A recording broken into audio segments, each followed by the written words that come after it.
This is an overview for the CAGED method. This method greatly helps to simplify the almost endless number of chords that you find in a chord book by replacing them with 5 forms that you can apply across the fretboard. The CAGED method takes its name from the fact that there are only 5 basic chord forms: C, A, G, E, and D.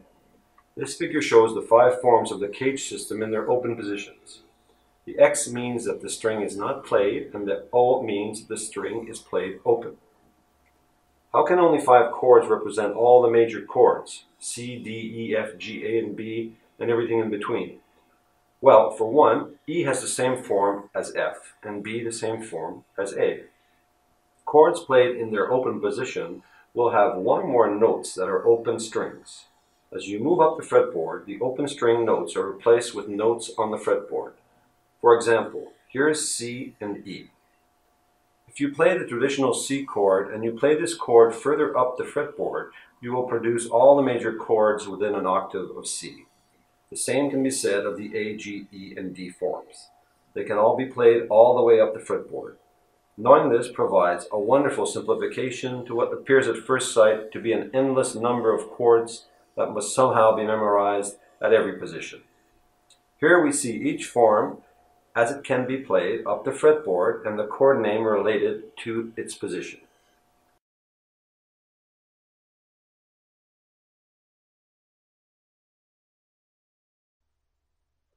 The impact of knowing the CAGED method is profound. I know it has been for me. It simplifies everything and brings a comprehension to the fretboard that is an incredible relief. It's a release from the tyranny of the chord book. We've answered the question of how to play different chords using one form. How can we play the same chord at different positions using different forms? When the sequence of forms C, A, G, E, and D are played at the right position on the fretboard, they make the same chord, C major. So this is the open C in C form.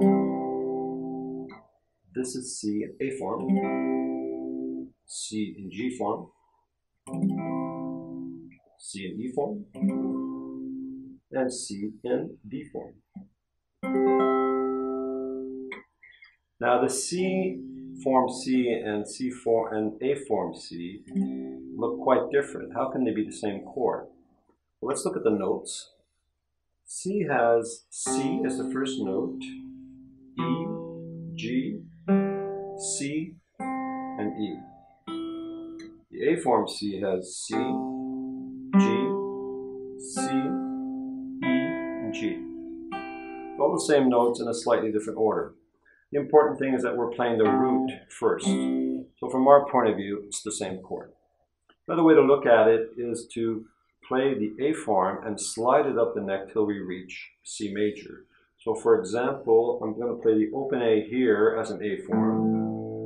I'm going to pretend I'm barring on the other side of the neck here of the nut, which is a little bit ridiculous, but we're going to use this form and move it up the neck. So we have A form, A major. Move up 1 fret, we get B flat as an A form, then B in the A form, and then C in the A form.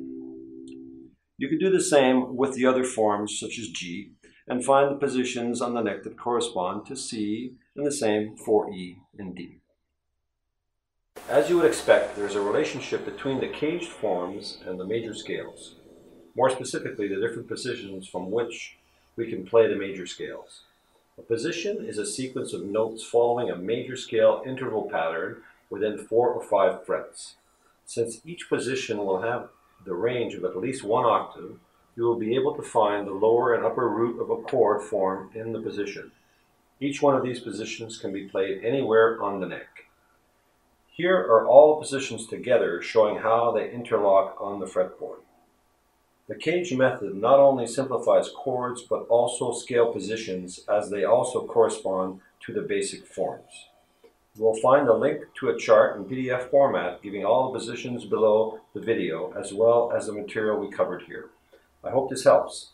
Bye.